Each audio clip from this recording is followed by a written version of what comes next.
अकबर के समय सूबों की संख्या कितनी थी या प्रोविंसेस कितने थे, ये मैंने आपको बताया था। जैसे आज भारत में वर्तमान समय पर 28 राज्य हैं, तो ऐसे ही अकबर के समय पर भी सूबे बटे हुए थे। तो आप कहेंगे अकबर के समय के जो सूबे थे, यानी कि अकबर के समय पर जिम्मेदारियां सूबेदार के पास में थी। और जो सूबेदार के पास में जिम्मेदारियां थी, बहुत बढ़िया, 12+3 टोटल 15 सूबे अकबर के समय पर थे। संदीप कुमार जी एकदम सही आंसर आपका आया, प्रिया शर्मा एकदम सही आंसर है। तो 15 सूबे हुआ करते थे। तो ये लोग क्या करते थे, वहां के सूबेदार से कनेक्ट करते थे कि भाई साहब हमको एक थोड़ा सा बिजनेस करना है। तो वो कहते थे ठीक है, पुर्तगाली पहले से कर रहे हैं, तुम भी कर लो थोड़ा सा व्यापार। और क्योंकि उनको तो फायदा ही होता था उस व्यापार से, क्या होता था, उन सूबेदारों को टैक्स जाता था, और वो टैक्स जाता था आपका आगरा और दिल्ली। तो इस तरह से इनको परमिशन प्राप्त होती थी, क्योंकि ये कोई लड़ने के उद्देश्य से नहीं आते थे। या बात करें कि उस समय पर इनका उद्देश्य ऐसे भी स्पष्ट नहीं होता था कि धार्मिक है, क्योंकि इनका उद्देश्य उस समय पर होता था सिर्फ व्यापारिक, कि भाई साहब हमें तो व्यापार के लिए परमिशन दे दो और थोड़ा सा व्यापार हमारा भी हो जाएगा। क्योंकि पुर्तगाली पहले से कर रहे थे तो इन लोगों को भी परमिशन मिलती थी। ठीक है, तो जब इन्होंने यहाँ पर फैक्ट्री बनाई तो अब दिक्कत किसको होगी, पर राजा को तो पुर्तगालियों से जो टैक्स मिल रहा है वो टैक्स इनसे भी ले लेगा, उसे तो कोई दिक्कत नहीं है। लेकिन जिसका व्यापार इस्टेब्लिश है, यानी कि व्यापार किसका इस्टेब्लिश है इस समय, पुर्तगालियों का, तो पुर्तगालियों को दिक्कत होती होगी, हाँ या ना। तो इनके ओपोनेंट कौन बन गए, इनके प्रतिद्वंदी कौन बनेंगे, तो आप कहेंगे भैया पुर्तगाली बनेंगे, नो डाउट। तो पुर्तगाली और आपका डचों के बीच में संघर्ष शुरू हुआ, और यह संघर्ष शुरू हुआ इंडोनेशिया में। इंडोनेशिया कल मैंने आपको समझाया था, थम्स अप करके बताएं, सारे लोग जानते हैं इंडोनेशिया मैप पर कहां पर है। तो अगर आप देखेंगे भारत के अगर आप साउथ ईस्ट की तरफ देखेंगे, तो साउथ ईस्ट की तरफ आप पाएंगे कि इंडोनेशिया है नीचे की तरफ। तो इंडोनेशिया में, क्योंकि मैंने कहा था ये लोग समझ चुके थे कि भाई डच लोगों का ये मानना था कि भारत से ज़्यादा अच्छे मसाले तो इंडोनेशिया, सुमात्रा, जावा यहाँ पर हैं। तो इंडोनेशिया में इनके कॉन्फ्लिक्ट सबसे पहले शुरू हुए, और वो कॉन्फ्लिक्ट शुरू हुए थे 1605 में ही। इसीलिए ये लोग कहाँ पर सेंटर बना रहे हैं, देखो इन लोगों के सेंटर बनाने का अर्थ ही क्या था, इनका सेंटर बनाने का अर्थ था कि इधर आंध्र प्रदेश की तरफ सेंटर बनाएंगे, और इधर जो इंडोनेशिया इधर की तरफ का जो व्यापार है उसको हम कंट्रोल करेंगे। ठीक है, तो 1605 में क्या हुआ, इंडोनेशिया में इनका वॉर हुआ, ये आपको याद रख लेना है। 1605 में इन 1605 क्या हो गया, इंडोनेशिया आमने सामने आ गई अपने व्यापारों को लेकर के, एक तो पुर्तगाली, और उनके खिलाफ आए डच। और डचों ने यहां पर कामयाबी इस बात में पाई कि इन्होंने पुर्तगालियों को हरा दिया। तो पुर्तगाली कहां पर कमजोर हुए डचों के मुकाबले, इंडोनेशिया में। भारत की बात अभी हम नहीं कर रहे हैं। ठीक है, दूसरी चीज क्या होती है, यहां पर एक वर्ष था आपका 1619, एक जगह पड़ती है बैटेविया, इंडोनेशिया में ही, बैटेविया। बैटेविया में भी क्या हुआ कि ये दोनों शक्तियां एक दूसरे के सामने पहुंची, और बैटेविया में भी डचों ने पुर्तगालियों को हराया। कहने का मतलब, मेरा क्वेश्चन सिर्फ आपसे यह है कि इंडोनेशिया में पुर्तगाली शक्ति कमजोर हुई या नहीं हुई। इसी समय पर 1619 में डचों ने अपना सेंटर बनाया वेटेविया को। वेटेविया पड़ता है इंडोनेशिया की जो कैपिटल है जकार्ता, वहां पर ये खंडर थे, मतलब बड़े गड्ढे गड्ढे गड्ढे गड्ढे, कई खंडर जगह थी, उसको उन्होंने अपना सेंटर बना लिया। अब इतनी पावरफुल हो गए क्या ये कि 100 वर्ष से स्थापित पुर्तगालियों को बड़ी आसानी से हरा रहे हैं।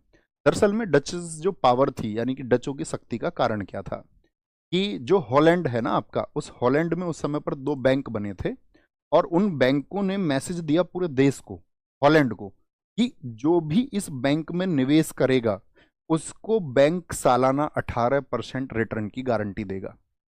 जैसे मैं आधुनिक समय में भी अगर बात करूं तो बैंक लगभग सालाना कितना इंटरेस्ट देते होंगे आपको, सेविंग अकाउंट जैसी चीज़ों पर। जैसे हम बात ना करें तो आपसे कहें कि भैया अगर फिक्स डिपॉजिट करा दिया किसी ने, एफडी करा दिया, तो भी बैंक की दर अलग अलग है, लंबे समय के लिए अलग हैं, 8, 9, 10% तक।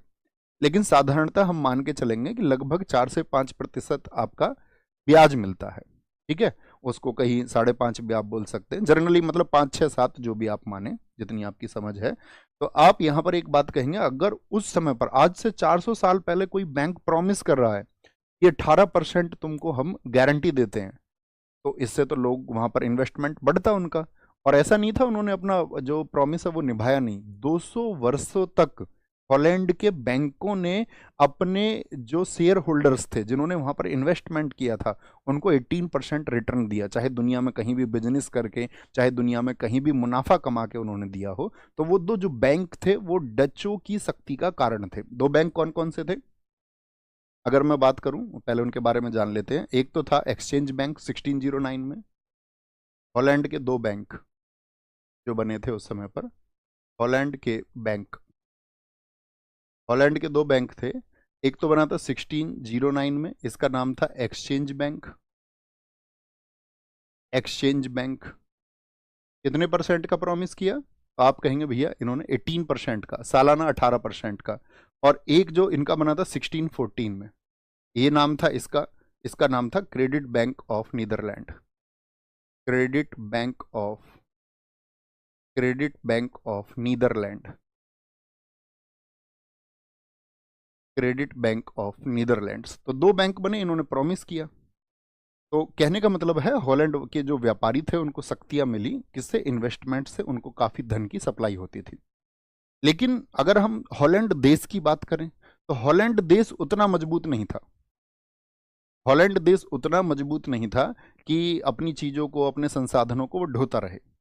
यहाँ के अधिकारियों में क्या था हॉलैंड के लोगों को, क्योंकि इनकी सैलरी बहुत कम थी। हॉलैंड की जो ईस्ट इंडिया कंपनी, हम सभी कंपनियों को ईस्ट इंडिया कंपनी इसलिए कहते हैं क्योंकि वो ईस्ट में व्यापार के लिए आई।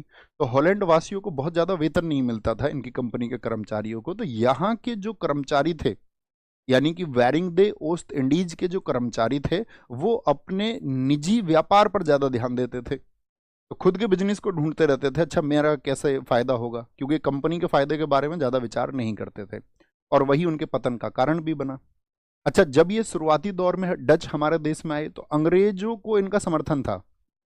मतलब ये कह सकते हैं हम, गहरी दोस्ती भी नहीं थी तो दुश्मनी भी नहीं थी। क्योंकि सबके दुश्मन कौन है इस समय पर, आप आंसर करें जरा, सोचें। सबके दुश्मन कौन रहे होंगे व्यापार के लिए, क्योंकि जो पहले से स्टेब्लिश है उसी से तो सबकी आपका प्रतिद्वंदिता होगी, उसी को तो ओपोनेंट मानेंगे। तो ओपोनेंट सब मानते थे पुर्तगालियों को। तो अंग्रेज भी अगर कोई आता था ना इस समय पर, क्योंकि अभी अंग्रेजों के बारे में बताएंगे कि ईस्ट इंडिया कंपनी या आपका ये जो वो वर्ष हैं 1608 में आपका आपका जहांगीर के समय पर आ गया था 1609 में, जिसका नाम है हॉकिंस। तो हॉकिंस ने सूरत वगैरह में, या फिर अगर हम बात करें मसूलीपट्टनम वगैरह में, छोटी छोटी फैक्ट्री खोलनी शुरू कर दी थी 1611-13 में। तो डच और अंग्रेजों की ऐसे समझो दूर की दोस्ती थी। वो ये कहते तुम पुर्तगालियों को मारो। लेकिन इन्होंने क्या भूल की डचों ने, तो इंडोनेशिया में ही एक जगह पड़ती है अम्बोनिया, अम्बोनिया में अंग्रेज भी व्यापार कर रहे थे, डच भी थे वहां पर, पुर्तगाली भी थे। अब भिड़ंत हो गई वहां पर व्यापारियों के बीच में, क्योंकि अपना खुद का बिजनेस ढूंढते रहते थे डच लोग। तो अम्बोनिया हत्याकांड हुआ एक 1623 में, जिसकी वजह से अंग्रेज और डचों के बीच में तनातनी हो गई, या एक दूसरे के राइवल्स हो गए। 1623 में क्या घटना हुई, 1623 में एक घटना हुई, अम्बोनिया हत्याकांड, अम्बोनिया मैसाकरे जिसको हम बोलते हैं, अम्बोनिया मैसाकरे या अम्बोनिया हत्याकांड। यहाँ पे कई अंग्रेजों की हत्या कर दी डचों ने। तो अंग्रेज इनके थोड़ा सा क्या हो गए, खिलाफ हो गए।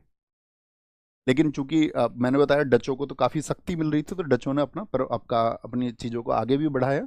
और वो आगे बढ़ने वाली चीजें क्या थी, तो इन्होंने वहां से इंडोनेशिया से हटके इन्होंने थोड़ा सा भारत की तरफ मूव किया, और 1616 में सूरत में फैक्ट्री ओपन की। फैक्ट्री, फैक्ट्री क्या, दरअसल में ये इनकी छावनियां थी, सैनिक छावनियां। यहाँ पर ये अपने सैनिकों को रखते थे, अपने माल को रखते थे, यहाँ पर अपने सामान को रखते थे। एक सेंटर था। 1616 में सूरत में फैक्ट्री स्थापित की, फैक्ट्री स्थापित की। इनका क्रम जान रहे हैं हम क्या है, पहले इसको नोट करना। 1616 में, और 1641 में मलक्का जीता। मलक्का की स्थिति कहाँ पर है बताओ फटाफट से, कल मैंने मलक्का मैप पर आपको दिखाया था। वॉन या कॉन्क्वर्ड मलक्का, ये लाइन लिखना, कॉन्क्वर्ड मलक्का। एक बार सारे लोग लिखें, मलक्का की स्थिति आप कहाँ पर समझते हैं, मैं आपका आंसर देखना चाहूंगा। मलक्का की स्थिति भैया मलेशिया के पास में है, बहुत बढ़िया, ठीक है। तो इधर इन्होंने क्या किया, आपका भारत की तरफ आए, और फिर जैसे जहां पर स्थिति शांत हुई तो इंडोनेशिया मलेशिया की तरफ फिर से गए। 1641 का वही वर्ष है जब इन्होंने आपका विलीमीपट्टम में, 1641 में विलीमीपट्टम, विलीमीपट्टम की अगर हम बात करें, ये कहाँ पर स्थित है? विलीमीपट्टम, पट्टम नाम की जगह ज़्यादातर आपका आंध्रा में। 1641 में विलीपट्टम में फैक्ट्री खोली, छोटी छोटी फैक्ट्री खोल रहे हैं और अपने व्यापार को आगे बढ़ा रहे हैं। इस समय पर आपका अंग्रेज भी मौजूद हैं, पुर्तगाली भी मौजूद है। लिख लेंगे ना इसको, ओपन ए फैक्ट्री इन विलीपट्टम इन 1641। इसके बाद में आपका 1645 में कराईकल में, 1645 में कराईकल में, कराईकल में, कराईकल कहाँ पर पड़ता है? तमिलनाडु में फैक्ट्री खोली। बहुत बार इनका मैच मेकिंग का आता है, ये वर्ष पूछे जाते हैं आयोग की परीक्षाओं में, बहुत इंपॉर्टेंट क्वेश्चन बनते हैं। Opened a factory in Karaikal in 1645। 1645 के बाद में चिंसुरा, चिंसुरा में इन्होंने ओपन की थी आपका 1653 में। 1653 में चिंसुरा, चिंसुरा एक जगह है जहां पर अंग्रेज और डचों का युद्ध भी होगा, जिसको वेदरा का युद्ध कहते हैं। चिंसुरा ये पड़ता है वेस्ट बंगाल में। वेस्ट बंगाल में फैक्ट्री खोली, ओपन ए फैक्ट्री इन चिंसुरा इन 1653, 1653, 1659, 1659 में श्रीलंका इन्होंने अपने कब्जे में कर लिया, श्रीलंका को जीता, वॉन श्रीलंका और कॉन्क्वर्ड श्रीलंका इन 1659। इसके बाद में 1663 में कोचीन जीता, कोचीन, कोचीन कहाँ पर पड़ता है? केरला में। कोचीन यानी कि केरल को इन्होंने जीता, जीता। तो ये इनके वर्ष हैं, जो इनकी कामयाबी के वर्ष हैं। आप लोग जानते होंगे, मैं आपको थोड़ा सा वो प्रश्न पूछना चाहूंगा जो मैं आपको बता चुका हूं, ध्यान से देखना। अगर ये धीरे धीरे धीरे धीरे अब देखोगे, अगर भारत में अगर हम ऑन मैप देखें डचेस की फैक्ट्री को, ध्यान से देखना, एक मैप हम आपको दिखाएंगे, डचों की फैक्ट्री का एक मैप आपको हम दिखाएंगे।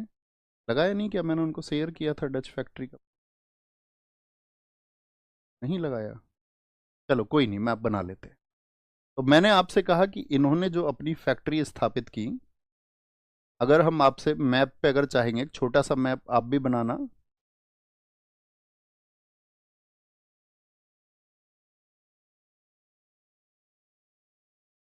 आप एक छोटा सा मैप बनाना और उस पर एक बार नोट डाउन करो कि फैक्ट्रियाँ कहाँ कहाँ पर हैं, एक बार मार्क करेंगे। पहली फैक्ट्री मैंने बोला मसूलीपट्टनम, यानी कि किधर होगी? आपका आंध्र प्रदेश में। हम मार्क करेंगे बस, आप यस करना जी, आप समझ पा रहे हैं। एक मैंने बोला आपसे, इन्होंने 1610 में आपका पुलिकट में, केरल में, यानी कि इस तट पर, पश्चिमी तट पर स्थापित की। 1616 में कहाँ गए? आपका सूरत, यानी कि गुजरात क्षेत्र में आए आपका, यहाँ पर इन्होंने फैक्ट्री स्थापित की।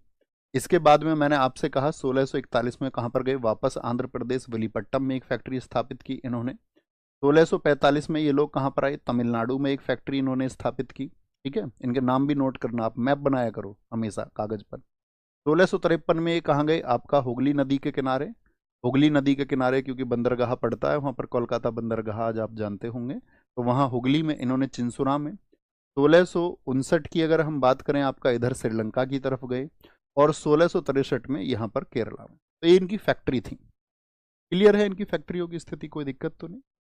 अच्छा, जब इन्होंने अपनी फैक्ट्रियां स्थापित की तो फिर ये मतलब बहुत कामयाब क्यों नहीं हुए? इनके बहुत कामयाब ना होने का कारण है, इन्होंने जो बंगाल में, ये जो वर्ष है इनका 1653, जब बंगाल में ये लोग व्यापार करते थे रेशमी वस्त्रों का। क्या था बंगाल में? यहाँ पर क्या उद्देश्य था?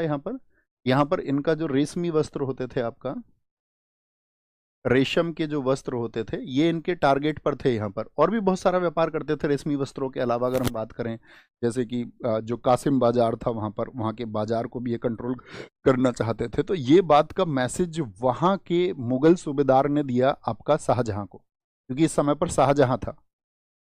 भाई आप सब जानते हैं ना, अगर 1627 से 1658 तक कौन शासक था? मुगल शासक, तो शाहजहाँ था। तो शाहजहाँ को जब ये मैसेज मिला तो शाहजहाँ ने इनके खिलाफ कार्रवाई की थी यहाँ पर, डचों के खिलाफ।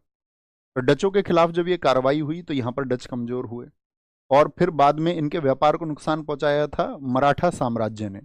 जैसे मैंने आपको बताया था बाजीराव ने पुर्तगालियों को किस वर्ष में हराया था, तो वहां पर भी पुर्तगाली कमजोर हुए। आपको याद होना चाहिए 1739, जो सालसेट द्वीप है महाराष्ट्र का या बसीन है, वो पुर्तगालियों से